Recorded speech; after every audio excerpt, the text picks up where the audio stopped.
السلام علیکم ورحمۃ اللہ وبرکاتہ۔ امید کرتا ہوں کہ تمام دوست خیر خیریت سے ہوں گے۔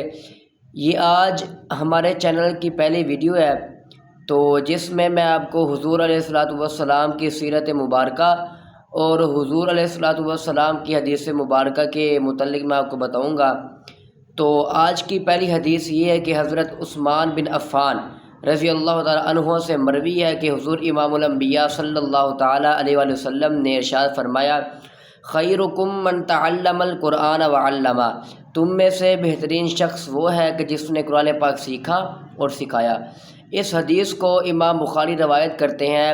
ایک روایت میں یہ بھی ہے کہ حضور جانا صلی اللہ تعالیٰ علیہ وآلہ وسلم نے ارشاد فرمایا کہ تم میں سے افضل شخص وہ ہے کہ جس نے قرآن سیکھا، جس نے خود قرآن سیکھا اور دوسروں کو سکھایا۔ تو ہمیں اس حدیث سے یہ حاصل ہوا کہ حضور نے فرمایا کہ تم میں سے بہترین شخص وہ ہے کہ جس نے قرآن پاک سیکھا اور دوسروں کو سکھایا۔ اب ہمیں یہ دیکھنا ہے کہ جو ہم نے خود تو قرآن پاک سیکھ لیا، اور جو ہمارے دوسرے بھائی ہیں کہ انہیں بھی قرآن پاک پڑھنا آتا ہے یا نہیں پڑھنا آتا، تو آپ ان کو بھی سکھائیں۔ قرآن پاک کا پڑھنا یہ بھی ضروری ہے۔